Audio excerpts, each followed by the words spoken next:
Mesdames, Messieurs, merci d'être si nombreux à cette conférence, cette 25e conférence, c'est ça Catherine ? Très bien. Organisée par la direction des formations, qui accueille aujourd'hui Joseph Chovanec. Je pense que tout le monde est très heureux de pouvoir vous accueillir. Joseph, comment vous présentez ? Écrivain, voyageur, philosophe, et avant tout, vous le revendiquez vous-même, autiste Asperger. Et c'est à ce titre que vous venez témoigner aujourd'hui et nous présenter une intervention sur l'inclusion sociale. Voilà, je vous remercie beaucoup, je vous remercie de votre attention également. Merci beaucoup.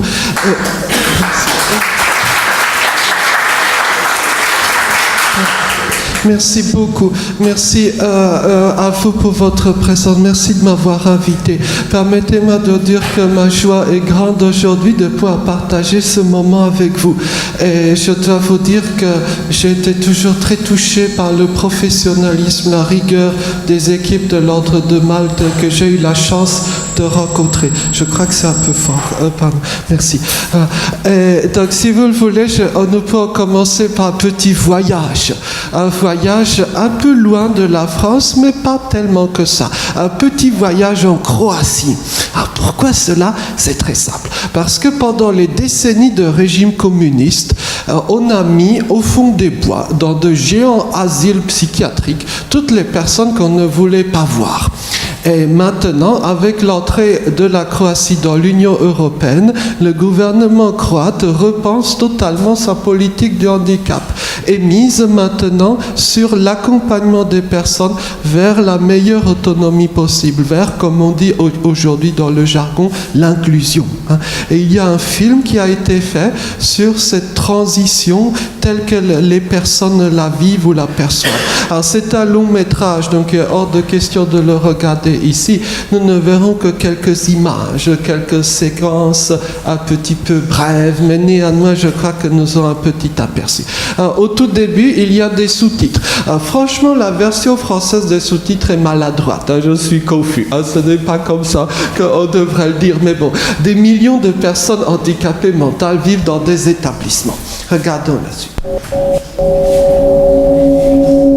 Elles sont maintenues dans l'isolement et privées de droits.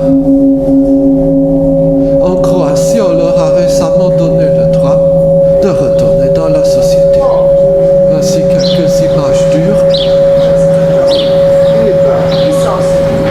Alors, ce sont en effet des images dures, mais malheureusement, ce sont des images récurrentes, et pas qu'en Croatie. Si j'avais une caméra cachée de différents lieux, parfois horribles et ignobles, que j'ai pu voir dans tel ou tel coin, eh bien, je crois que si je montrais des images ici, peut-être que vous croiriez à je ne sais quel lieu de détention pour horribles personnes criminelles ou que sais-je. Oui, donc malheureusement, c'est une réalité. Mais aujourd'hui, il y a du nouveau dans l'établissement, ou plutôt une nouvelle. Regardons ça.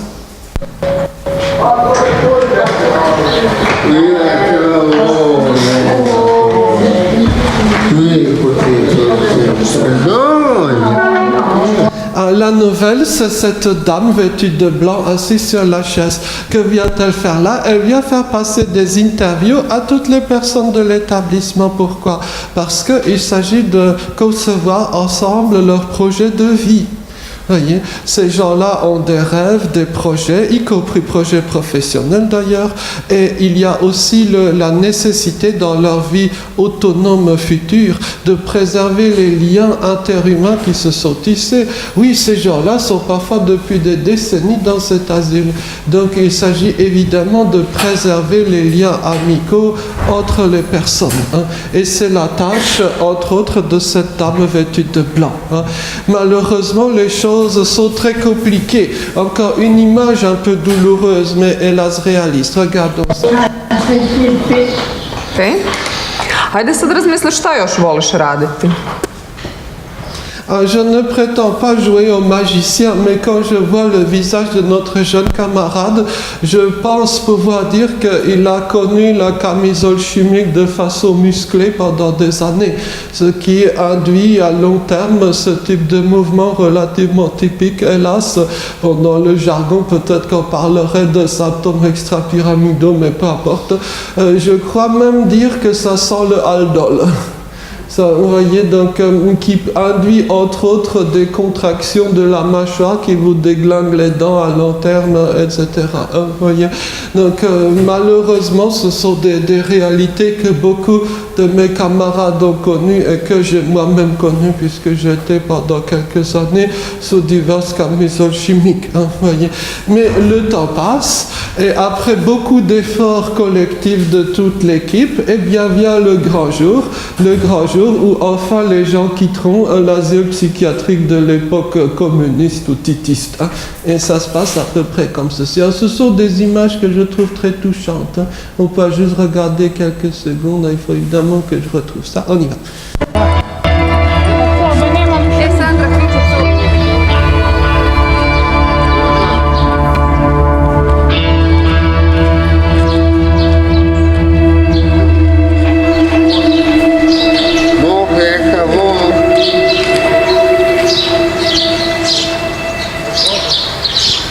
Et voilà, on arrive dans les appartements.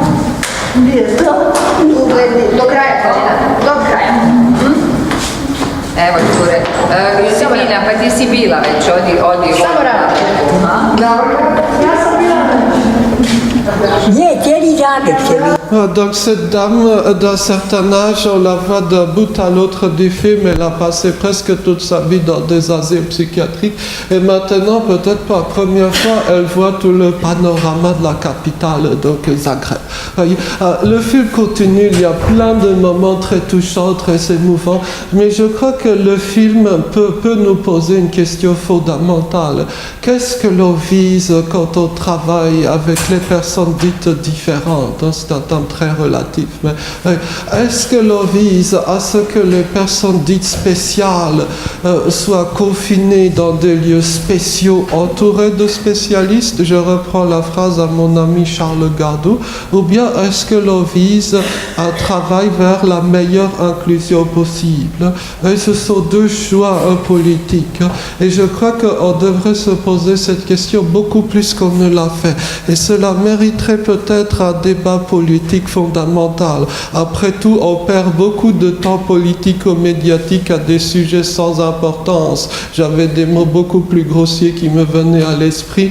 Vous voyez, le type de sujet sur lequel on s'épuise en termes de vaines discussions et on n'aborde pas les sujets, je dirais, centraux pour tant de centaines de milliers, sinon de millions de personnes en France ou ailleurs également. Et donc ça c'était un point. Cela n'advient pas par magie. L'autonomie, ça n'advient pas par magie. Ce n'est pas non plus un donné génétique ou la conjonction des astres ou des planètes. Non, ça c'est le résultat d'un long travail d'apprentissage, en particulier de coaching et d'autres choses. L'autonomie, c'est un pari de long terme. Et il ne faut pas croire que ce ne serait possible que pour un petit groupe et les autres soient voués à la poubelle. On y reviendra peut-être, si vous voulez, sur cette idée. Malheureusement, lorsque les outils ne sont pas en place, lorsqu'on ne connaît pas forcément le fonctionnement des gens, eh bien les choses dérapent. Les choses dérapent parfois de façon très grave. Et on a des cas plus nombreux qu'on ne le croit, de gens par exemple autistes qui vivent dans des caves enchaînées parfois depuis de nombreuses années. Et j'ai été confronté à quelques situations de ce type, y compris en France d'ailleurs. J'ai fini par obtenir des images. Alors, c'est un phénomène qui est très difficile, je dis, à documenter. Évidemment, tout ça c'est caché, muré dans la honte, hein, si j'ose dire, sans mauvais jeu de mots. Et j'ai finalement réussi à avoir quelques images. Alors, l'association a profité pour rajouter son logo pour se faire un peu de pub. Hein, voilà, mais, donc je joue le jeu, hein, je leur fais un peu de pub, mais les images sont réalistes. J'avais vu l'original. Hein, voilà. Donc nous allons regarder ça. C'est vrai. La scène est filmée dans un village marocain, mais ça aurait pu être filmé ailleurs. Hein. Regardons ça.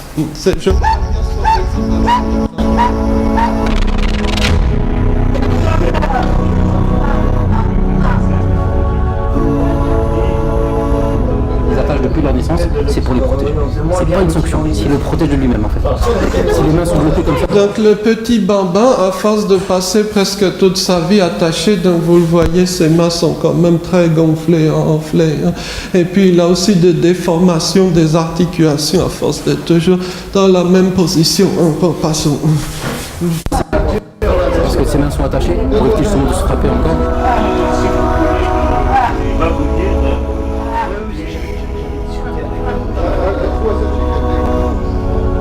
En Afrique en général, c'est ces situations-là. On retrouve ça au Maroc, on trouve ça en Mauritanie, on soit dans d'autres pays, au Sénégal, c'est vraiment la situation. Et il y a même des cas où les parents sont abandonnés, il y a même des cas où les parents se suicident vu la difficulté. C'est difficile d'être témoin d'une situation comme ça, quoi.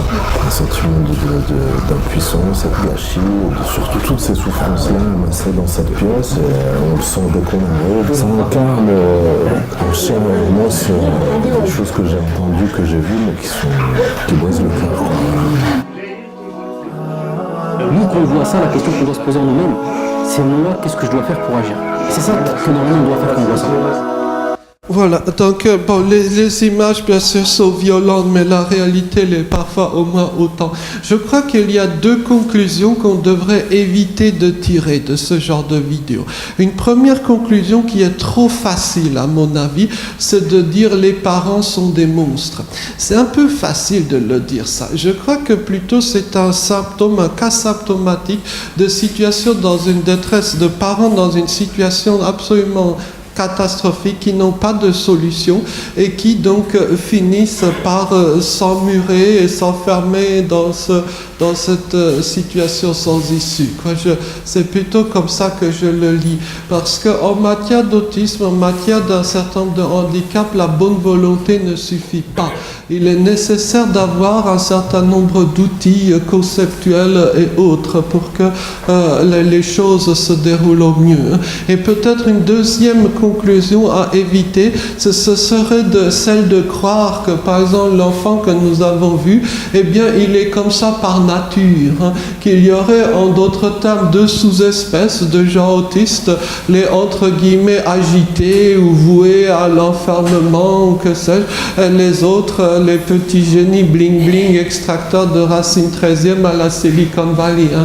C'est pas comme ça que ça marche, hein, mais c'est un peu un discours médiatique qu'on entend et qui est évidemment aux antipodes de la réalité. Si on reprend le cas de notre jeune camarade, il est fort possible que si on imaginait un bien meilleur cadre de vie avec des apprentissages, peut-être que notre jeune camarade pourrait avoir une vie de qualité, peut-être qu'il pourrait apprendre plein de choses, peut-être qu'il pourrait avoir sa place dans la société, dans la vie. Voyez, ce n'est pas qu'il soit génétiquement, biologiquement, que sais-je, déterminé à passer une vie enchaînée. Donc, pardon de le dire de façon un peu brutale, mais c'est une question, je crois, fondamentale. Et je crois que ça remonte à un malentendu historique. Parce que dans l'histoire, et c'était le cas jusqu'à il y a quelques années, on avait ce type de classification de l'autisme. Il y a quelques années, quand vous regardiez les manuels médicaux, vous aviez une classification à peu près similaire à celle-ci. L'idée était qu'il y avait ou qu'il y aurait des sous-cases au sein de l'autisme. et que chaque personne serait assignée, si j'ose dire, à résidence dans telle ou telle soukaz. Et les barres noires séparent évidemment telle ou telle soukaz de l'autre. Et donc il y avait, au passé, les expressions rapidement, hein, il y avait les formes d'autisme, je dirais, montagnardes, hein, donc de haut niveau, hein, vous connaissez sans doute ça, hein. Je crois que c'est l'autisme de Haute-Savoie, hein, c'est le haut niveau, hein, voilà.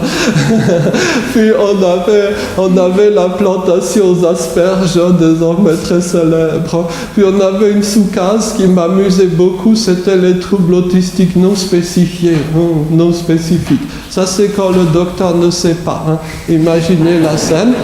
J'ai mal au ventre, je vais chez mon docteur et il diagnostique des maux du ventre non spécifiés. Mais je me sens tout de suite beaucoup mieux, non? Qu'est-ce que vous en pensez? Voilà. Donc on avait des mots savants, ça passait pour chouette, mais en fait ça ne marchait pas. Et les psychiatres américains eux-mêmes, ceux qui font les classifications, se sont rendus compte que ça ne marchait pas. Parce que premièrement, avec le progrès des méthodes d'apprentissage et autres, les enfants, les adultes sautaient d'une case à l'autre. Donc c'est très bien, c'est ce qu'on voulait. Simplement, ça montre que les cases sont une vue de l'esprit plus qu'autre chose. D'autre part, il y a un autre point, c'est que les psychiatres n'arrivaient jamais à tracer la frontière entre telle ou telle soukaz. Donc il y a eu des disputes homériques, et pour cause qu'ils ne pouvaient pas se mettre d'accord, parce que comment voulez-vous tracer une frontière qui n'existe pas? Et il y avait encore d'autres raisons. Donc pour cela, dans la nouvelle classification, on a mis à la poubelle toutes les cases et sous-cases. Maintenant, on raisonne en termes de parcours de vie de la personne, parcours d'apprentissage. Je crois que c'est une approche beaucoup plus intelligente, plutôt que de vouloir assigner chaque personne dans je ne sais quel fantasme de sous-case au sein de l'autisme. Oui, bon. Pardonnez le petit clin d'œil historique, mais je crois que nous sommes d'une certaine façon en train de payer les pots cassés pour un problème historique qui est lié à la période sombre du régime nazi et de la Seconde Guerre mondiale. Je m'explique. Souvent, quand on parle d'autisme, on parle d'un certain docteur Asperger, qu'on appelle Hans, mais qui en fait s'appelait Johann. Et donc, en effet, Hans Asperger avait décrit dans son ouvrage majeur, mais aussi dans toutes sortes de lettres et discours, un certain profil, je dirais, en apparence extraordinaire de gens autistes. À l'époque, il n'y avait pas d'informatique, donc il parlait de cryptographie ou de code. Et tout le temps, dans ses discours et lettres, il dit « Ces enfants-là sont des petits génies en cryptographie, ils rendraient des services éminents à l'armée allemande. » Enfin, vous voyez ce genre de discours. Pourquoi est-ce qu'il faisait ça? Eh bien, parce que les autres enfants de sa clinique avaient été gazés ou éliminés par les nazis. Donc, il essayait de préserver au moins le petit groupe qui restait. Évidemment qu'il avait menti. Évidemment que les jeunes qui suivaient n'étaient pas des petits génies en cryptographie. C'était une sorte de mensonge pieux. Mais ça a créé une sorte de légende qui a perduré jusqu'à ce jour. Et combien de fois les gens, même des gens tout à fait éminents, des hommes politiques de premier plan, peuvent dire « Bon, les Asperger génies en informatique, on va leur trouver du boulot, mais les autres, poubelles ou presque, vous voyez. » Donc ça, je crois, il est plus que temps de sortir de ce type de schéma en l'an 2018, à mon avis. Hein. Et un projet de vie correct doit être envisagé pour toutes les personnes. Et j'espère dans la suite de nos échanges pouvoir vous montrer quelques exemples pratiques et concrets. Voilà. Donc maintenant, si vous le voulez bien, nous pourrons parcourir rapidement quelques grands aspects, quelques grandes particularités de l'autisme. Pour cela, je vous propose de le faire dans la bonne humeur avec une leçon du professeur Donald. Alors je précise le canard, parce qu'il y a un autre Donald. Voilà, il y a parfois des ambiguïtés. Voilà, nous avons évité justement ces ambiguïtés-là. Donc je vous propose de découvrir ensemble un certain nombre de traits de l'autisme avec cette petite vidéo de 1954 où nous verrons donc Donald, Daisy Et je vous préviens, inutile d'écouter, ça se passe uniquement sur l'image. On y va. Place à Donald.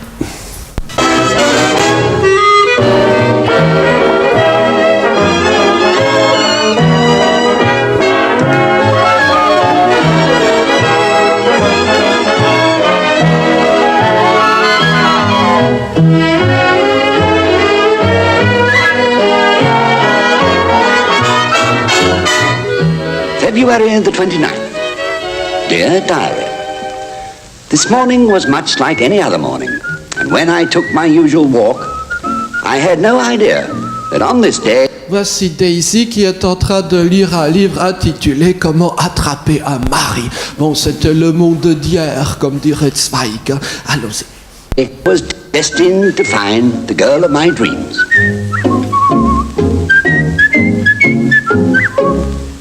Well.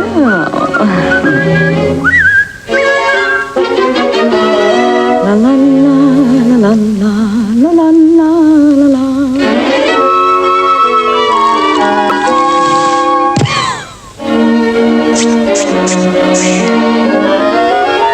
I suppose the whole thing was my fault. I was just a lonesome bachelor searching for my ideal. Oh dear.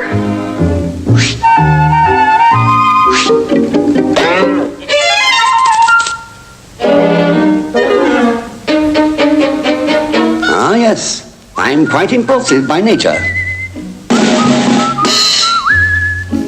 And yet I can't say I was unhappy as a bachelor, though at times I felt I was missing something. Help! Help! Save me! Oh, darn. My technique was simple. I swept her off her feet. On va arrêter là peut-être. Si vous souhaitez voir la suite, vous pouvez la regarder chez vous. Alors, bon, la petite histoire avec les canards peut illustrer de façon un peu moins sérieuse que dans les livres médicaux ce qu'on appelle parfois la cécité sociale ou cécité mentale. En quoi ça consiste ce terme? C'est simple. Lorsque vous êtes dans une situation sociale, c'est-à-dire presque tout le temps, eh bien, vous ressentez par de petits indices ce qu'il faut faire ou quelle est la bonne attitude à adopter. Par exemple, si la porte s'ouvre et entre un ministre dans la salle, tout le monde adoptera une attitude mielleuse. Ah, bonjour monsieur le ministre, veuillez daigner vous donner la peine d'entrer. Voici ma carte de visite. Est-ce qu'il vous reste un petit poste chez vous?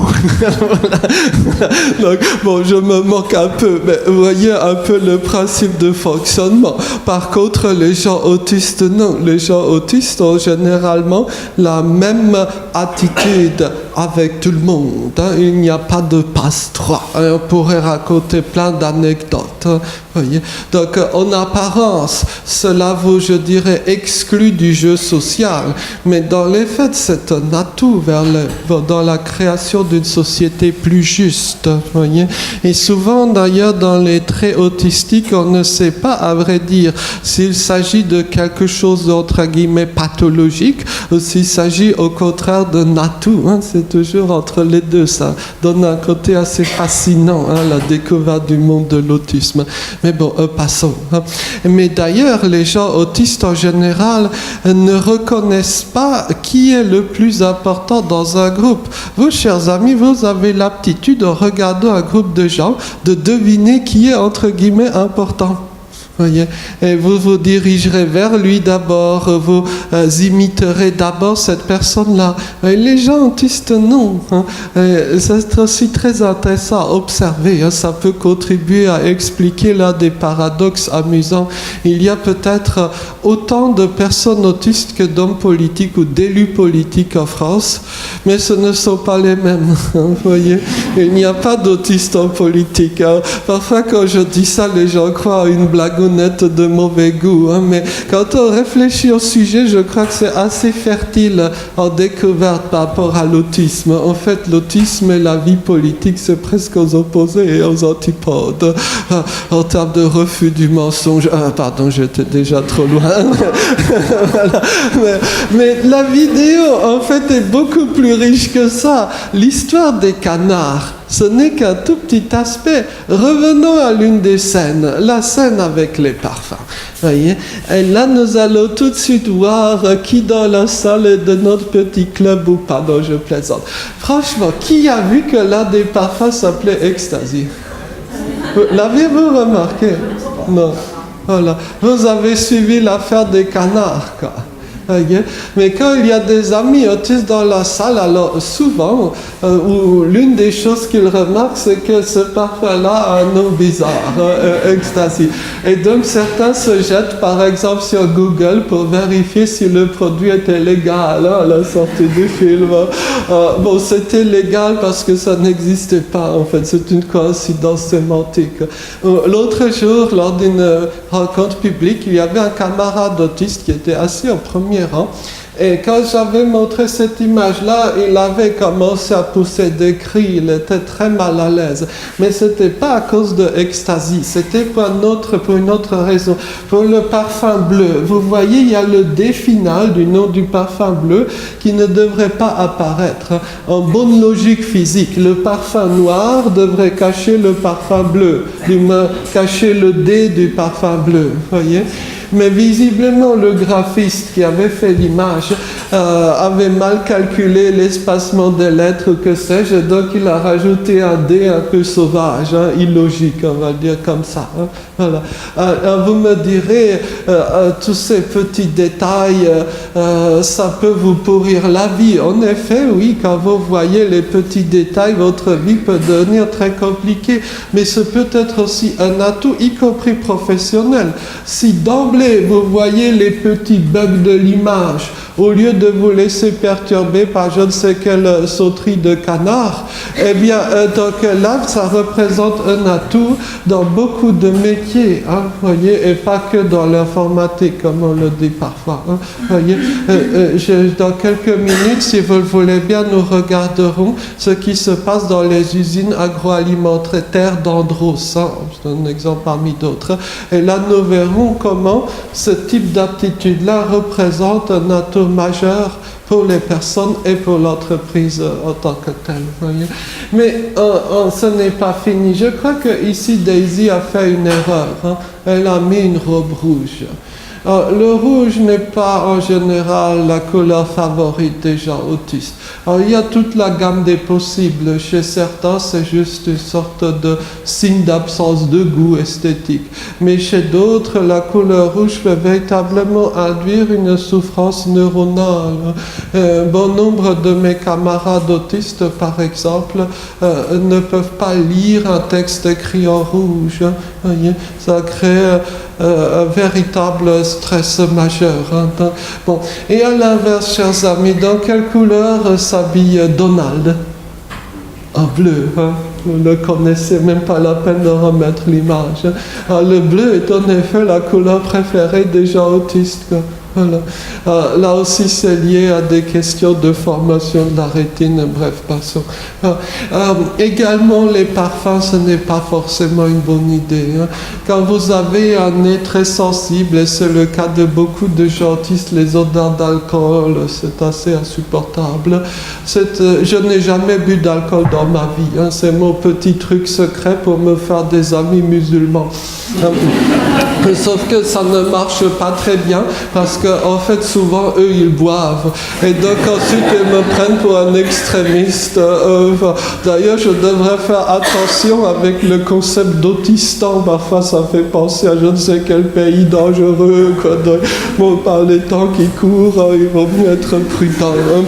Mais revenons à Donald si vous le voulez un instant. Regardons à nouveau Donald. Voici donc Donald en train de faire sa petite balade matinale. Si vous cheminez, chers amis, sur ce genre de surface, qu'est-ce qu'il faut faire? Je crois qu'il vaut mieux regarder là où vous mettez les pieds ou les pattes ou les palmes, ça dépend des cas. Mais si vous faites comme Donald, à savoir si vous regardez vers le haut, vous risquez de vous faire très mal. voyez, vous risquez de tomber. Hein, voilà. Donc les gens autistes ont ce type de problématique du regard. Parfois de façon populaire, mais ce n'est pas une bonne expression, on dit regard fuyant. Mais ce n'est pas que le regard des gens autistes soit fuyant, c'est simplement qu'ils ne regardent pas forcément les visages au même titre que vous. Pourquoi au fond est-ce que vous regardez les visages des autres quand vous leur parlez? Est-ce que vous vous êtes déjà posé cette question? Bien, la réponse est très simple, c'est que vous en tirez des informations. Vous savez que par exemple votre interlocuteur ou interlocutrice actuellement est en colère ou content ou que sais-je. Par contre, si vous êtes une personne autiste et que vous ne lisez pas les visages ou que vous les lisez peu ou mal, eh bien pourquoi est-ce qu'il faudrait regarder les autres dans les yeux, regarder le visage des autres? Ça donne lieu à toutes sortes de malentendus. Souvent on voit ça dans les écoles ou même dans des films. Telle ou telle personne agrippe le visage de l'enfant autiste pour le forcer à regarder ici ou là avec des phrases extrêmement, je dirais, savoureuses, mais qui sont douloureuses quand on les vit, du type tu écoute-moi, regarde-moi et prends des notes. Quand vous êtes une personne autiste qui fait une chose à la fois, donc soit je vous regarde, soit je vous écoute, mais pas les deux. Et on me demande de vous écouter, de vous regarder, de prendre des notes. Non mais c'est un peu trop vouloir. D'ailleurs, ça rejoint des discussions presque point par point qu'on a dans le monde des personnes aveugles ou malvoyantes. Parmi les personnes aveugles, il y a celles qui portent des lunettes du soleil et d'autres qui refusent d'en porter. Évidemment, si vous êtes aveugle et que vous portez des lunettes de soleil, c'est meilleur pour votre carrière. Parce que les gens, je dis voyants, comme on dit, vous accepteront mieux. Mais de notre côté, si tous les aveugles avaient des lunettes du soleil, les non-aveugles n'apprendraient jamais cette spécificité des personnes aveugles. C'est pour ça qu'il y a un certain nombre de personnes aveugles qui refusent catégoriquement de mettre des lunettes de soleil.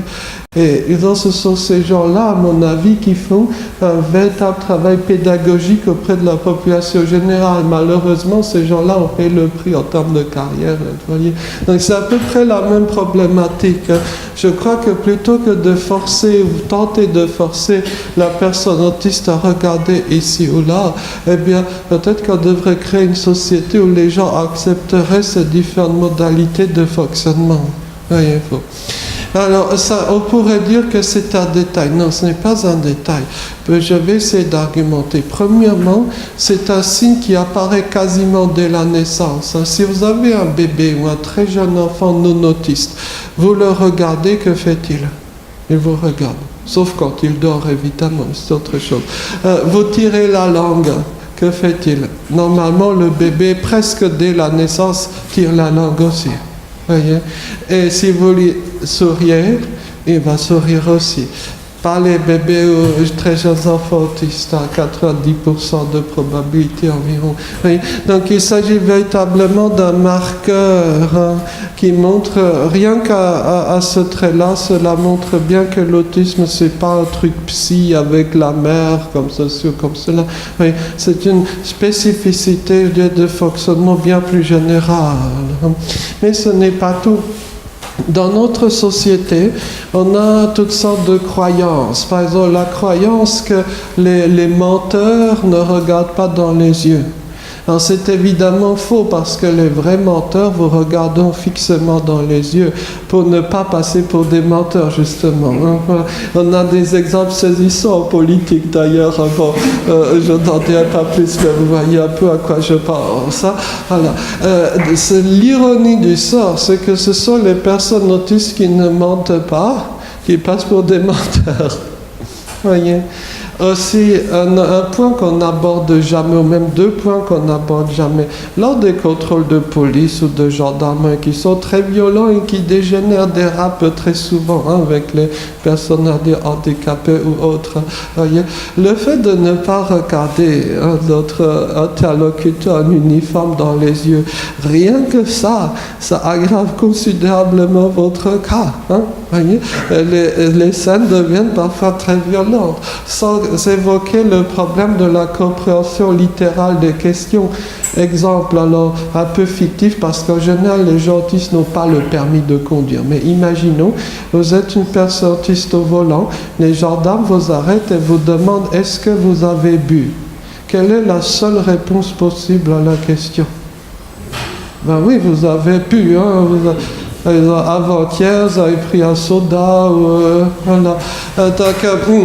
Et il y a des sous-entendus dans toutes les questions. Hein, et si vous répondez, je dirais, de façon véritable et autistique, vous aurez de graves problèmes qui surviendront. Hein, voyez. Également, et ça c'est un point dont je n'ai pris conscience que petit à petit, c'est une amie autiste qui m'a notamment, sans mauvais jeu de mots, ouvert les yeux sur le sujet. Lorsque vous avez un regard fixe, eh bien les gens peuvent considérer ça comme de la drague. Et notamment les femmes autistes, à cause de cela, sont véritablement traquées par toutes sortes de gens qui croient qu'elles me regardent. Mais en fait, non, c'est pas tout à fait ça. D'ailleurs, petite note juste comme ça. Je pense que l'un des sujets majeurs qu'on a très peu, je dirais, pris en considération à sa juste valeur, c'est le sujet de l'autisme féminin. Vous voyez, pendant très longtemps, on nous avait dit que l'autisme c'était un truc de garçon avec, que sais-je, 12 garçons pour une fille ou quelque chose comme ça. Mais je crois qu'on a fait une erreur grossière à ce niveau-là et qu'il y a beaucoup plus de femmes ou de filles autistes qu'on ne le croit. Simplement, elles passent généralement sous le radar. Voyez, donc il y a beaucoup de choses à dire. Simplement, les femmes autistes ont l'absence de prise, je dis, en considération spécifique de l'autisme féminin, sont assez souvent, hélas, victimes de violences ou de viols qui brisent le parcours de vie de la personne. Évidemment, comme il n'y a aucune étude ou statistique sur le sujet, du moins en France, on est gêné pour donner un chiffre, mais à titre personnel, pour avancer une estimation grossière, je ne serais pas surpris si peut-être 50% des femmes autistes avaient été victimes de ce genre de choses. Voyez. Donc, évidemment, il faut se méfier des chiffres très ronds, hein, comme ceux que je viens de dire, mais je crois que c'est un phénomène bien plus grave qu'il n'y paraît. J'ai eu une discussion absolument horrible il y a quelque temps avec une amie, Marie Rabatel, que je dois revoir demain d'ailleurs, qui est présidente de l'AFA, l'Association francophone des femmes autistes, la seule association presque pour personnes autistes. Nous avions discuté d'un sujet très peu abordé. Pourquoi dans la plupart des établissements médico-sociaux, on place d'office, sans bien sûr leur demander le consentement, hein, les femmes autistes sous contraception? Alors, c'est un sujet peu abordé. Hein.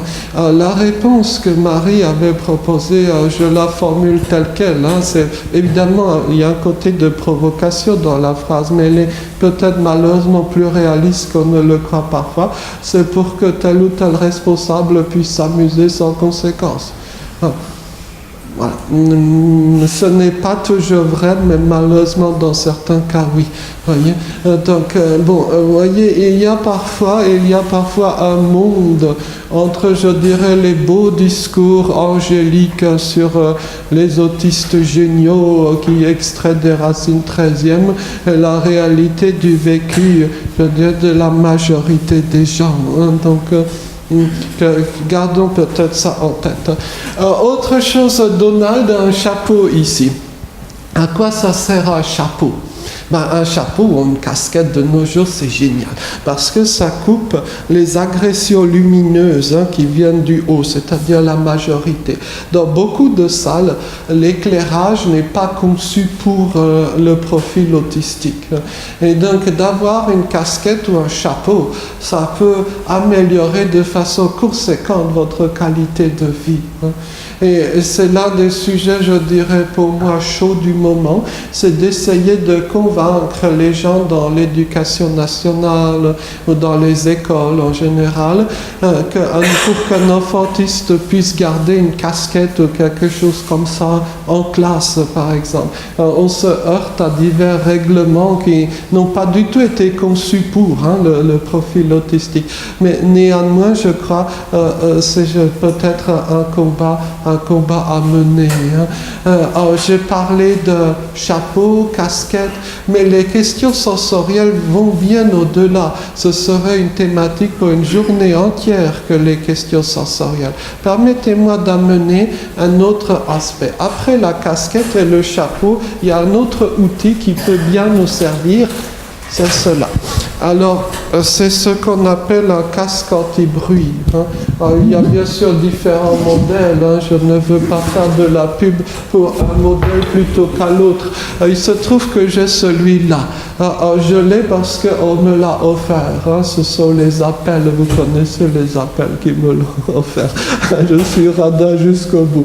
Et en tout cas, blague mise à part, ce casque qui est un casque numérique, c'est-à-dire qu'il faut appuyer sur un bouton, il y a une petite batterie à charger, bref, améliore considérablement la qualité de vie des gens.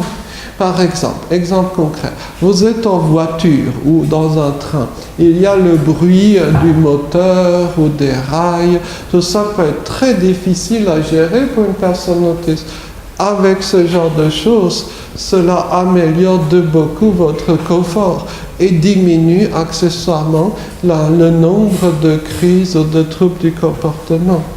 Un camarade autiste canadien avait dit que l'achat de ce casque avait été, je le cite, les $300 les mieux investis de ma vie. C'est une façon de parler, mais je crois que c'est tout à fait réaliste. Voyez. Alors, bien sûr, vous me direz, ça coûte cher, certes, mais par rapport à toutes les dépenses qu'une vie humaine implique, c'est finalement peu de choses. Surtout quand on considère que pour un certain nombre de personnes, ce type de casque peut faire la différence entre un enfant, par exemple, qui peut aller à l'école et un autre qui ne pourra pas y aller. Voyez.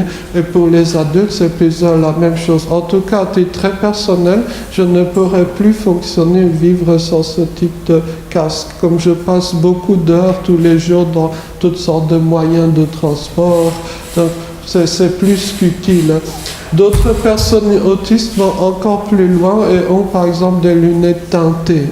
À titre personnel, je n'en ai pas. Mais voyez, il existe des solutions. Ou pour dormir, par exemple, le sommeil des gens autistes.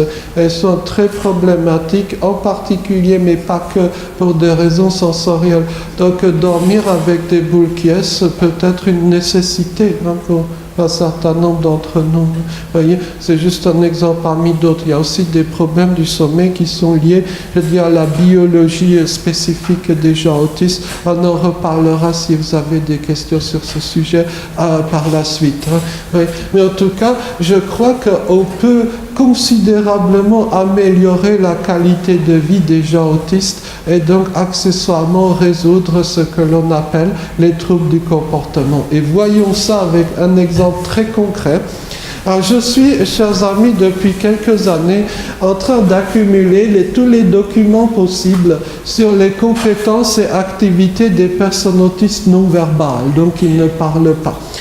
Comme notre temps est limité, nous ne verrons que quelques échantillons. Je vous propose de regarder quelques images d'une camarade canadienne. Alors, notre camarade canadienne, Carly Fleischmann, elle n'est ni francophone ni anglophone. De quel type de Canada est-elle? Elle est du Canada autistique, du Canada pas faune, elle est non-verbale. Voilà. Donc, Carly est devenue une célébrité ces dernières années au Canada, mais aussi en Amérique. Pourquoi? Parce qu'elle a un hobby très particulier. Elle est intervieweuse. Alors vous allez me dire, comment fait-elle, comment ça se passe? Nous allons le regarder, découvrir ça ensemble. Voyez? Regardons le début de l'une des vidéos, l'une des innombrables interviews avec donc Carly Fleischmann. Allons-y.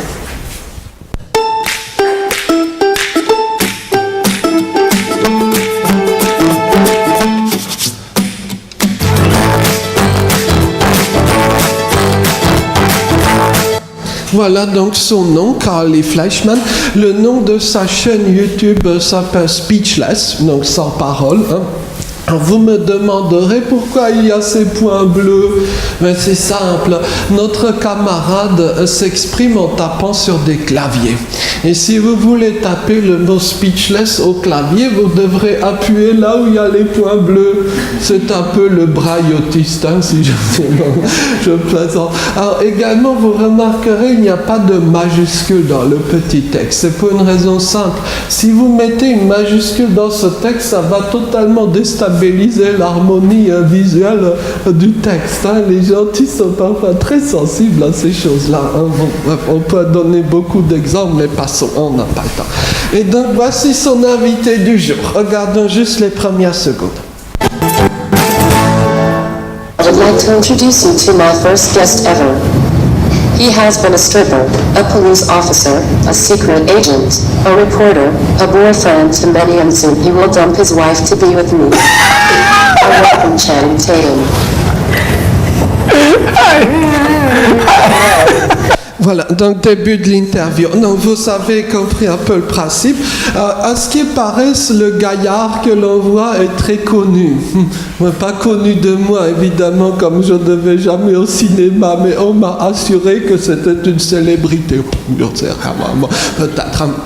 En tout cas, Carly, donc parfois elle utilise ce clavier métallique pour taper le texte des questions, parfois elle utilise la tablette. La tablette est plus pratique pour les questions plus simples, voilà. Et donc, point très important, sur la vidéo, elle a 21 ans. Jusqu'à l'âge de 16 ans, elle n'avait aucun canal de communication avec le monde extérieur, donc gros trouble du comportement, bref, elle était considérée, comme on dit parfois, autiste lourde. Alors, je n'ai jamais réussi à savoir ce que ça veut dire autiste lourd. Peut-être quand je me gave de chocolat, il y a ce type de phénomène qui survient, je crois. Voilà. Mais un jour, quand elle avait 16 ans, ses parents avaient remarqué qu'elle appuie un peu au hasard sur des touches du clavier. Donc les parents, au lieu de lui arracher le clavier des mains en disant il va s'étrangler avec la corde, avaler les touches, enfin je ne sais quoi, ils lui ont appris toutes les lettres du clavier. 5 ans plus tard, vous voyez, j'ai suivi beaucoup d'interviews de Carly et j'ai été toujours épaté. Elle a un humour, elle a une impertinence dans un français un peu plus classique, on dirait qu'elle a beaucoup d'esprit. Voyez. Je connais un certain nombre de journalistes professionnels dans les grands médias qui sont incapables de faire des interviews correctes. Voilà. Alors, son rêve professionnel à elle, c'est d'avoir un talk show sur CNN, la grosse télé américaine. Vous voyez, je crois que ça aurait de la gueule, à mon avis.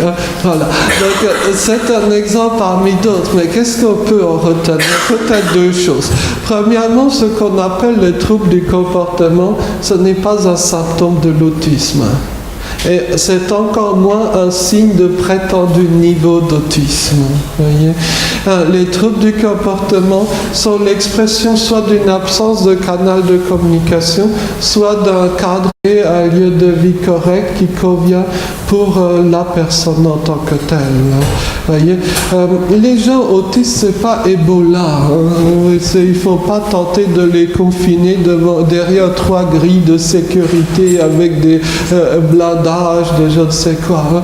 Et pour tout vous dire, chers amis, j'observe avec une grande anxiété le progrès de ce qu'on appelle les mesures de sécurité dans les établissements. Je crois que ça pourrit la vie à vous les professionnels, mais aussi surtout aux personnes accueillies.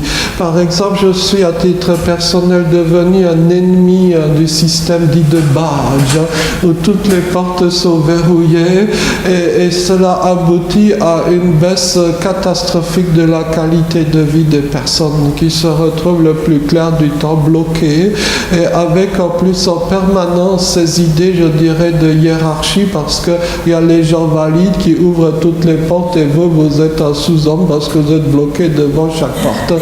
Voyez, donc, pardon de le dire peut-être un peu brutalement, mais je crois que là, on est en train de céder à des fantasmes issus peut-être du milieu carcéral ou que sais-je, qui, à mon avis, n'ont pas lieu d'être. On pourrait en parler plus longuement, mais bon, passons.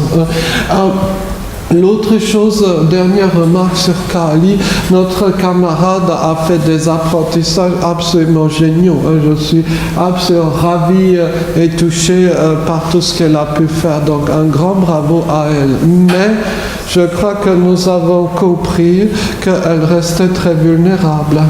Voyez-vous. Et à titre personnel, je suis inquiet pour les personnes autistes qui sont un peu dans la zone grise. C'est-à-dire pour les personnes autistes qui ne vivent pas en établissement, mais qui, je dirais, ce ne sont pas, si j'ose dire, les autistes bling-bling, extracteurs de racines 13e à la Silicon Valley, monégasque, voyez. Donc, et c'est souvent là qu'on observe les situations de vie les plus catastrophiques. Vous seriez étonnés, chers amis, de voir le nombre de personnes autistes qui vivent dans des taudis ou à la rue ou dans des situations absolument ignobles. Par exemple, je suppose que vous lisez Wikipédia. Wikipédia, c'est notre site national. Ce sont les camarades autistes qui font ça en grande partie. Et je ne sais pas si vous vous rendez compte que le texte que vous lisez a été écrit, par exemple, par des gens SDF, ou par exemple par des gens qui vivent dans un petit réduit sans chauffage ni eau chaude depuis des années. Et ce sont des situations réelles, je pourrais donner des noms, quoi, vous voyez. Donc, avec aussi l'une des conséquences malheureuses, ce sont les suicides. Que les gens autistes se suicident avec une telle fréquence, ce n'est pas dû à l'autisme en tant que tel, c'est dû aux circonstances catastrophiques de vie, je dirais à une perte totale de perspective ou d'espérance à tout niveau. Une camarade autiste wikipédienne a fait une petite enquête pendant l'hiver dernier sur la température moyenne dans la piole, si j'ose dire, des adultes autistes qu'elle connaissait.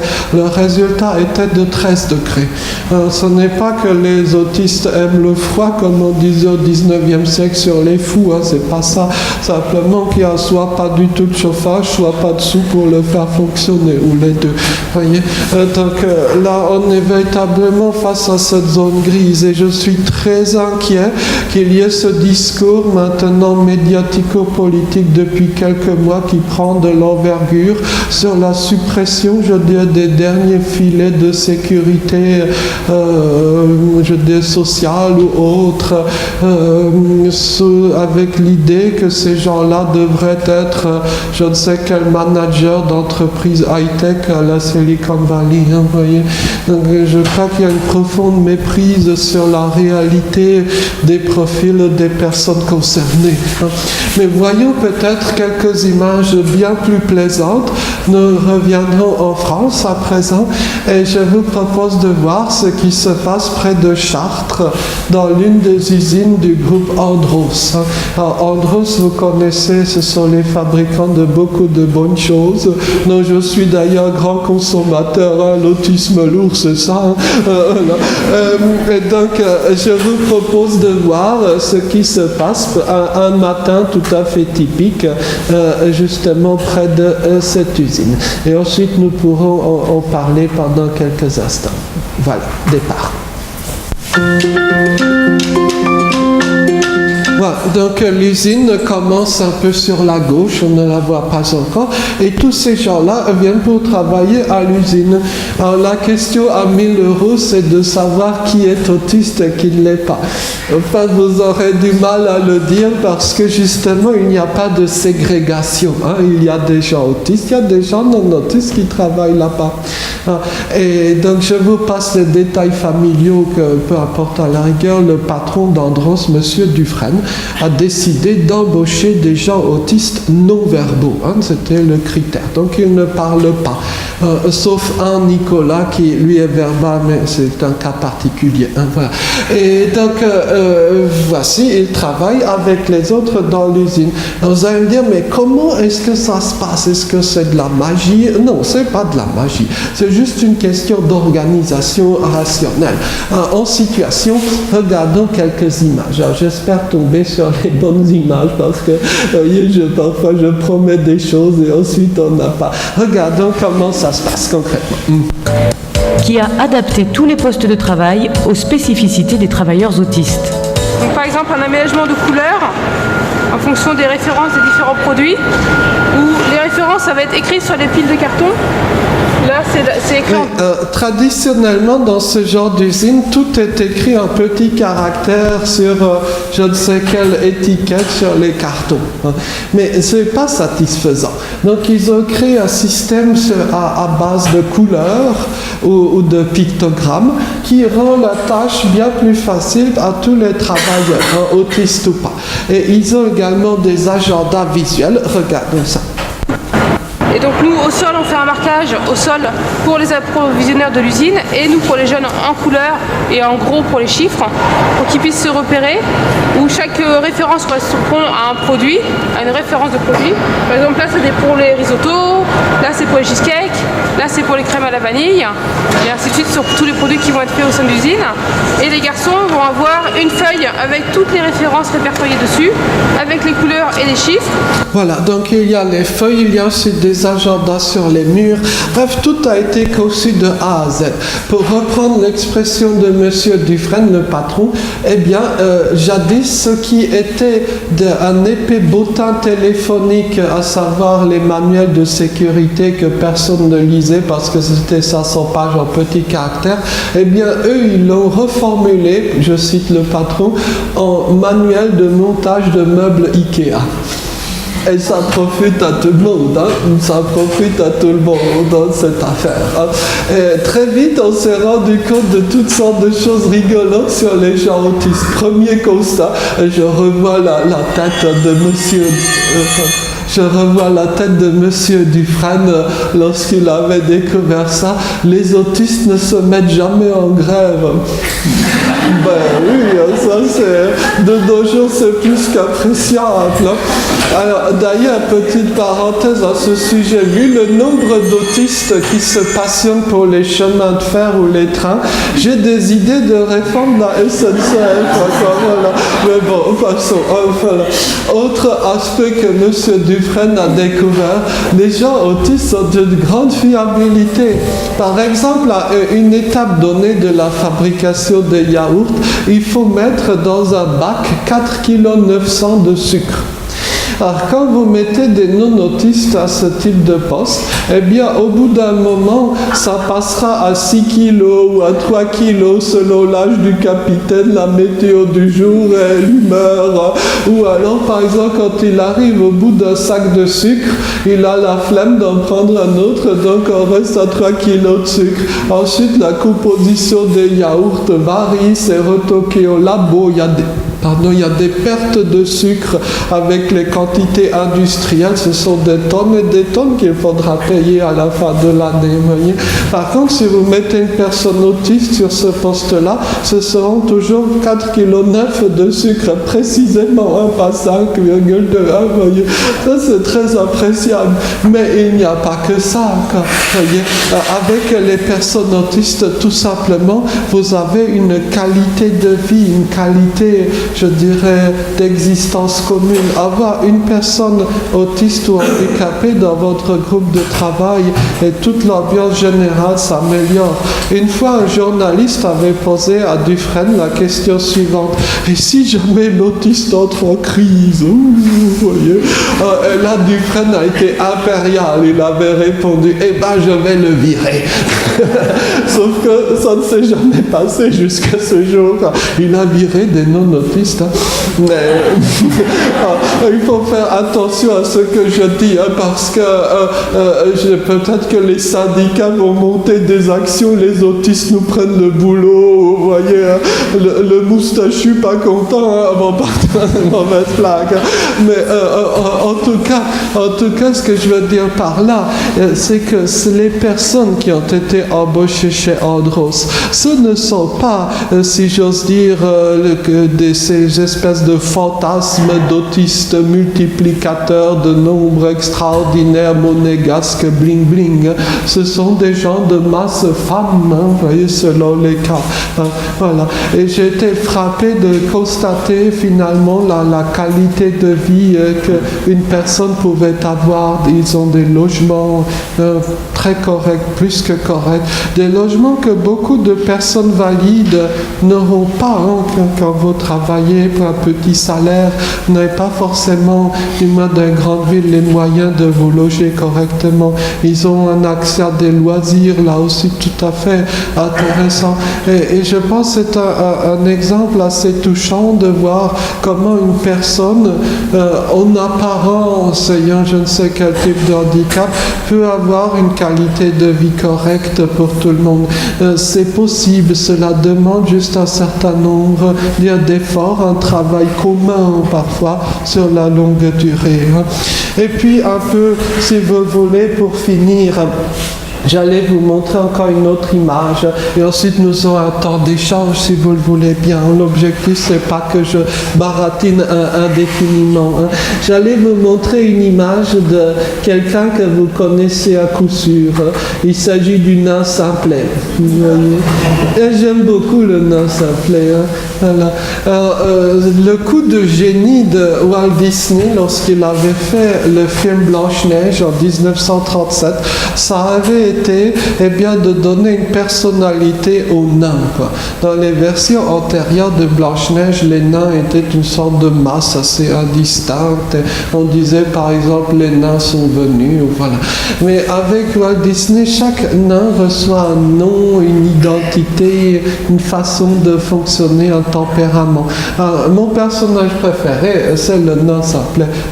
C'est dans son fonctionnement que je me reconnais peut-être le plus. Finalement, et c'est, je crois, avec lui que j'aurais le moins de problèmes si je devais, par exemple, passer un moment avec l'un des personnages du film. À l'époque, lorsque le film était sorti, je crois que tous les spectateurs avaient compris un petit secret du nain Simplet. C'est que, en fait, le nain Simplet, c'était une reprise en dessin animé d'un acteur célébrissime à l'époque, peut-être l'acteur le plus connu de l'histoire américaine, à savoir Harpo Marx, l'un des frères Marx. Peut-être que certaines personnes d'entre nous s'en souviennent encore. Vous voyez, Harpo Marx, c'est un peu lui. Voilà. Il avait été jugé véritablement déficient intellectuel, pour ne pas dire débilissime. Et donc on l'avait viré de l'école dès le début. Ses frères, donc également acteurs, etc., l'avaient jugé trop bête pour apprendre à parler, l'avaient jugé trop bête pour lui confier des rôles, on va dire, sophistiqués. Et donc, il n'a que des petits rôles muets, quoi. Et quand vous regardez le détail de ses sketchs, eh bien, ça repose toujours sur une compréhension autistique du langage ou des situations. Par exemple, on n'a pas le temps de voir les détails, mais par exemple, une dame demande du feu, donc il sort un lance-flamme. Vous voyez, c'est la version visuelle de Raymond Devos, ça c'est exactement ça. Bon, passons les détails. Et donc, à la fin de sa vie, Harpo Marx a publié un livre, parce que vous l'avez deviné, il était loin d'être idiot, évidemment. Et donc, son livre, qui avait pas mal secoué les consciences à l'époque, s'appelait Harpo Speaks, donc Harpo parle. Je l'ai découvert récemment, ça m'a assez perturbé, pour être franc. Et donc, dans le livre, il y a cette anecdote et je finirai sur cela. Un jour de l'an 1940 avait été organisée une grande fête à Hollywood. Tous les acteurs, actrices connus de l'époque s'étaient retrouvés. Alors le monde n'a pas vraiment changé. Les acteurs et actrices ont commencé à parler de leur psychothérapie respective. Voilà, c'est toujours la même chose. Puis des drogues que tel ou tel prenait, en cocaïne, etc. Ça n'a pas changé quand même. Sauf qu'à un moment donné, une actrice s'était levée et avait montré Harpo qui était dans un coin de la salle et avait dit là-bas, c'est Harpo Marx. Lui, Harpo, il n'a jamais eu des problèmes avec la justice. Il n'a jamais touché à la drogue, jamais bu d'alcool. Il n'a jamais eu besoin de psychothérapie. Il est insensible à l'argent et aux honneurs. En fait, c'est lui l'homme le plus normal de Hollywood. Elle avait bien raison. Voilà, merci beaucoup.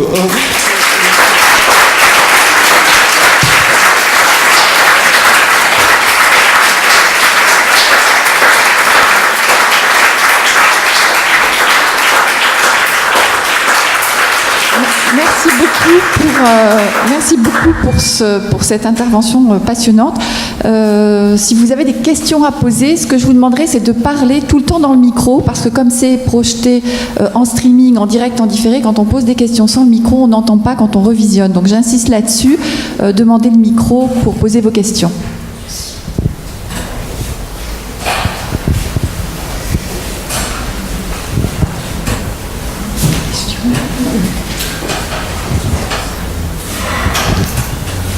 Vous avez parlé avec beaucoup d'humanité de cette maladie, mais en dehors de cela, donc c'est très intéressant pour tout le monde parce que je crois qu'on découvre pour beaucoup effectivement la vie effectivement des personnes atteintes de ce syndrome autistique.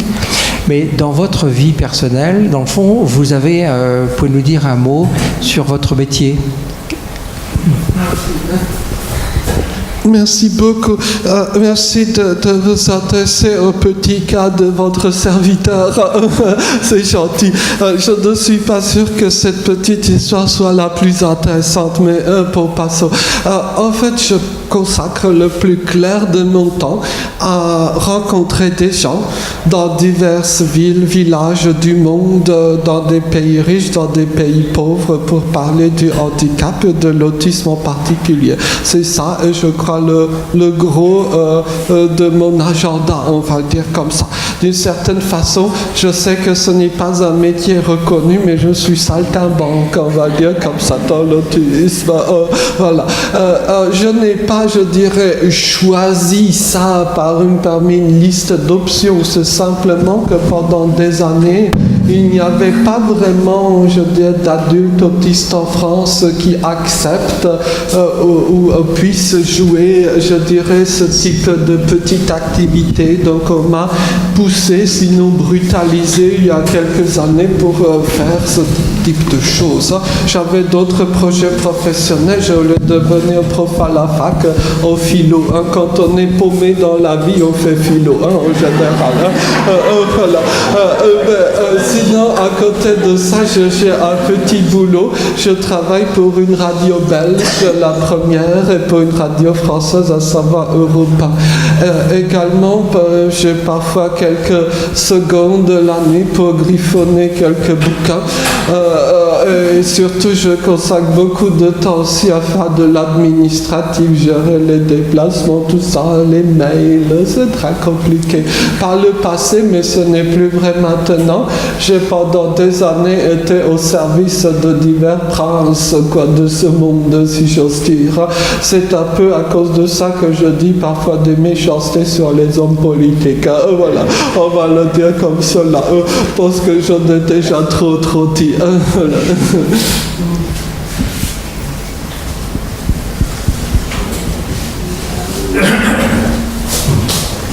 Moi j'aurais une question, c'est pour dialoguer avec les personnes qui sont autistes. Donc j'en déduis qu'il faut bien observer la personne, mais Est-ce qu'il y a des recettes? Est-ce qu'il y a des aides? Tout à fait. Merci beaucoup pour votre question. Aujourd'hui, nous ne sommes plus démunis. Il y a une quinzaine d'années, j'aurais été embêté pour répondre à votre question parce qu'en langue française, on n'avait pas beaucoup d'outils. Maintenant, on commence à avoir pas mal d'outils, je dirais même beaucoup d'outils. Alors, ça dépend bien sûr de l'âge des gens, mais de façon très schématique, le début des apprentissages peut se faire avec des pictogrammes. Voilà, ça c'est un chouette début, on peut commencer pour, je dis à peu près tout le monde comme ça. Donc les pictogrammes, il y en a de plusieurs niveaux. Le mieux c'est de commencer par des images extrêmement réalistes. Par exemple, pour l'image de la toilette, vous prenez la photo des toilettes réelles, telles qu'elles se présentent dans l'établissement ou le lieu qu'habite la personne. Puis ensuite, vous pouvez cheminer vers plus d'abstraction, passer de la photo à un dessin. Le mieux, c'est de le faire avec la personne. Et petit à petit, vous augmentez aussi le nombre d'images dans le classeur. Et comme le classeur deviendra rapidement un peu lourd, essayez de passer à des pictogrammes sur tablette. Là, vous pourrez en mettre des milliers, sinon plus. Et la tablette permettra aussi de glisser, je dirais, vers d'autres types d'activités, d'autres types d'apprentissage. On commence à avoir plein d'outils, parfois très très chouettes, pour apprendre, découvrir le monde sur le numérique. Voyez. Il y a aussi je n'en citerai qu'un parce qu'il est gratuit ou presque, c'est un logiciel fait pour les montres connectées, pour l'apprentissage de l'autonomie, Pictotask. Ça a été fait par un papa d'un enfant qui avait de très gros problèmes d'autonomie. Pour tout vous dire, la première mission de ce logiciel, c'était la propreté de son fils, pour qu'il sache quand aller aux toilettes. Donc, vous voyez, on partait vraiment d'un niveau élémentaire. Et petit à petit, au fur et à mesure que son fils progressait, il a amélioré le logiciel. Et maintenant, c'est assez impressionnant. Vous pouvez avoir toutes sortes d'agendas, etc. dans ce logiciel-là. Comme quoi, c'est tout un cheminement qu'on peut mener. Mais encore une fois, il faut faire, je dirais, des démarches de façon active. Il ne faut surtout pas, s'enfermer dans un rôle d'inaction sur le monde. On laisse l'enfant devenir ce qu'il deviendra. Non, ça, ce n'est absolument pas la bonne stratégie. Ou alors que, comme on l'entendait il y a encore quelques années, il faut attendre que sais-je l'émergence du désir. Vous voyez, ce genre de phrases qui en fait ne proposent aucune solution réelle pour l'enfant, pour la personne. Et les années passent très vite et nous nous retrouvons face à des personnes adultes qui n'ont eu droit à aucun apprentissage dans leur vie. Et ensuite on me dit: ah Joseph, c'est joli ce que tu racontes, mais lui il est déficient. Ah, mais pourquoi est-ce qu'il est déficient? Voilà, peut-être qu'on pourrait plutôt dire que l'éducation, la non-éducation qu'on lui a fournie, elle était bien déficiente, ou absente, on peut le dire comme ça. Oui. Et c'est pour cela que je suis aussi extrêmement, je dirais, chagriné, pour ne pas dire plus, par la situation de certaines IME, où vous avez donc quasiment aucune offre de scolarisation, aucune offre d'apprentissage, ou une demi-heure toutes les 2 semaines. Comment voulez-vous que l'enfant, qu'il soit autiste ou pas d'ailleurs, puisse apprendre si on ne lui offre presque rien encore? Voyez. Donc je crois que c'est un changement des mentalités qu'on devrait mener à bien. Et permettez-moi peut-être d'ajouter encore un mot. Ce que je trouve parfaitement scandaleux, c'est que en fait, ce qui joue un rôle fondamental, c'est la richesse des parents. Les familles qui sont fortunées financièrement, qui ont un réseau social, en général trouvent des solutions pour leurs enfants. Du coup, leurs enfants apprennent mieux et atteignent un bien meilleur niveau d'autonomie plus tard. Alors que les enfants des familles familles pauvres ou immigrées. En général, on les met à l'asile psychiatrique d'office et là-bas, ils dépérissent. Et c'est, je crois, absolument scandaleux.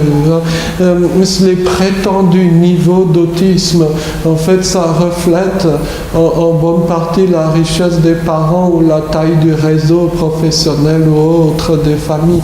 Ça, c'est, je crois, l'un des grands scandales de toute cette histoire.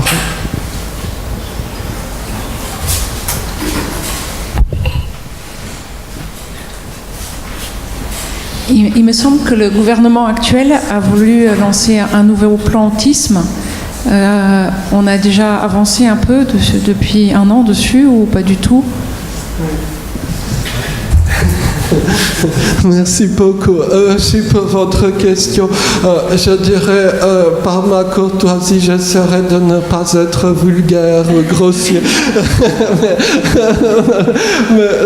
Merci pour la question. Malheureusement, je crois que très peu d'associations sont satisfaites des choses, du cours actuel des choses. Pour le dire peut-être un peu autrement et de façon peut-être bien plus directe, oui, il y a eu une longue phase de concertation. Oui, les associations ont fait souvent de leur mieux pour s'impliquer. Il y avait des réunions du matin au soir.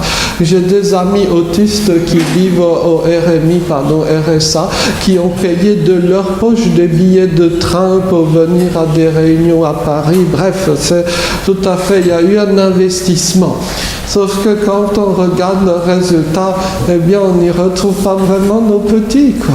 Voyez, ça c'était la première chose. Deuxième chose, je ne suis pas sûr qu'il y ait une réelle volonté gouvernementale. Il y a maintenant ce type de discours qui passe très bien dans les médias, qui consiste à dire « Ah, mais les autistes, tous à la Silicon Valley, créateurs de start-up informatiques. » Mais quel est le pourcentage de gens autistes qui se retrouvent réellement dans ce genre de discours? Je crois que la majorité des personnes autistes sont bien plus concernées par ce qu'on dit un peu plus douloureusement, à savoir les coupes des aides sociales et autres. C'est plutôt ce type de problématique-là qui concerne davantage les gens autistes. On a également eu la douloureuse découverte que finalement, le poste de secrétaire d'État aux personnes handicapées, c'était le poste le plus fragile du gouvernement. Je crois que la limite des pouvoirs des secrétaires d'État aux personnes handicapées, c'est de donner des chocolats. Vous voyez, quand on pleure. J'avais été, il y a 2 ans, pendant 7 mois à peu près, au service de Ségolène Neuville, qui était la secrétaire d'État précédente. Donc, elle s'était battue, elle avait inventé toutes sortes de contorsions juridiques pour étendre son domaine d'action au-delà des maigres limites qui lui avaient été imposées. Mais je ne suis pas sûr que cela continue de nos jours. Voyez-vous, j'essaie de tourner mes phrases de façon polie. Donc, et à titre personnel, je suis anxieuse pour une autre raison. Peut-être que c'est par paranoïa, mais comme vous l'avez remarqué, le 4e plan, ce n'est pas un plan, c'est une stratégie pour l'autisme et les troubles neurodéveloppementaux. Ça, c'est nouveau, les troubles MD. C'est quoi ça? En fait, c'est assez indéfini. Et ce que je soupçonne ou ce que je crains, c'est un sale coup budgétaire, parce que comme les troubles ND, c'est un peu tout et n'importe quoi, depuis les enfants 10 jusqu'aux enfants turbulents, je ne sais quoi, eh bien, n'importe quel crédit pourra être déclaré comme relevant du plan, plutôt de la stratégie autisme. Et donc, on pourra couper tous les budgets en disant qu'on les a augmentés. Vous voyez un peu Alors, peut-être que c'est par parano personnel, mais j'ai ce type de soupçon-là. En tout cas, pour l'heure, la fameuse stratégie nationale n'a pas été mise en œuvre. Le comité qui devrait la mettre en œuvre n'a pas été nommé. et on risque d'attendre longtemps. Hein, vous voyez ce que je veux dire? Donc il y a parfois très loin des discours aux actes, et je crois même pouvoir dire de plus en plus loin par les temps qui courent. Bon, pardon, on peut dire beaucoup de méchanceté, mais j'en ai déjà trop dit.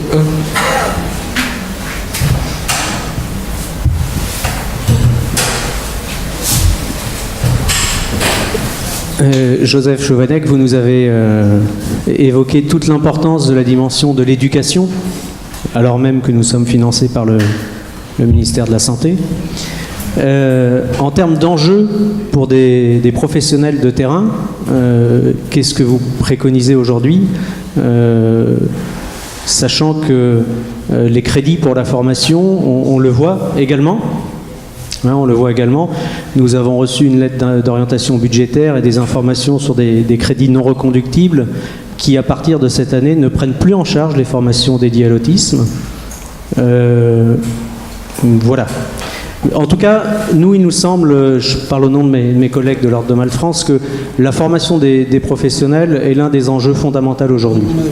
Mais parfaitement. Je crois que la clé de tout ça, c'est d'avoir des professionnels compétents, formés de qualité. Voyez, ce n'est pas juste la bonne volonté qui fera les choses. Pendant un certain temps, on a eu ce type d'approche que je trouve parfaitement scandaleuse, qu'on embauche dans le secteur du handicap les personnes qui sont au chômage de longue durée, qui ne sont pas vraiment motivées par ce type d'emploi, qui n'y connaissent rien et ne veulent pas se former, mais on les embauche parce qu'il n'y a pas d'autre option dans les parages, ou parce qu'il faut résorber le chômage de longue durée. On a eu ce type de raisonnement. Je crois que c'est une erreur. Travailler de façon correcte et fonctionnelle avec des personnes handicapées, enfants ou adultes, ça demande une expertise tout à fait massive que la personne devrait acquérir à un moment donné. Je crois que tout professionnel devrait avoir des heures et des heures de formation très solide, ne serait-ce que, pour ne prendre un exemple, au Teach, par exemple, pour le domaine de l'autisme, on parlait des images, là entre autres on y est. Voilà. Donc je ne sais pas comment on peut être professionnel efficace sans formation, et comme vous l'avez dit, malheureusement, on constate qu'il y a des coupes sombres, des sales coups, comme je dirais à titre personnel. Celui que vous avez souligné, je l'ignorais, pour être très franc. Mais par exemple, j'ai un ami, je peux le citer, le docteur Jia Saravan, que peut-être certains connaissent parmi nous, qui a dédié sa vie, son combat à l'accès aux soins des personnes handicapées, entre autres autistes, que ce soit soins dentaires, soins contre la dépression et autres. Eh bien, donc, il a appris que donc, son centre allait être fermé, ou les budgets allaient être totalement coupés. Voilà. Alors que c'était un projet tout neuf d'il y a 2-3 ans, et on dirait plus que requis ou plus que nécessaire. Donc, j'ai bien peur que derrière les beaux discours relayés avec une complaisance absolument stupéfiante par certains médias, la réalité soit celle des massacres budgétaires et donc massacres humains à moyen terme, vous voyez. Donc, mais à part faire ce constat amer, je vous avoue que je suis démuni en la matière. C'est un triste constat. Mais peut-être que si nous sommes plusieurs à l'exprimer publiquement avec la franchise voulue, peut-être que au moins on a ce petit espoir-là, je ne sais pas.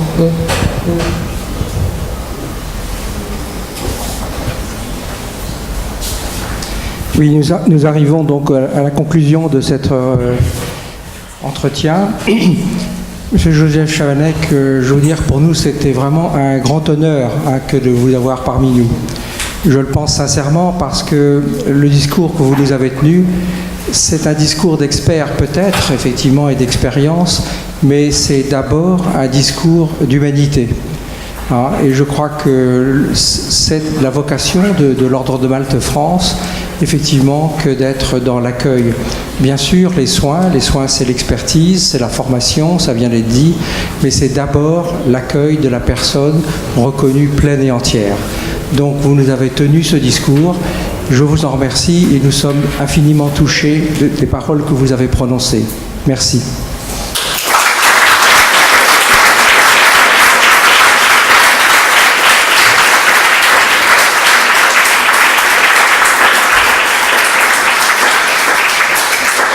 Voilà, donc c'était la dernière conférence avant l'été, donc on se retrouvera en septembre et on termine chaque conférence autour d'un verre si vous voulez à l'issue maintenant. Voilà.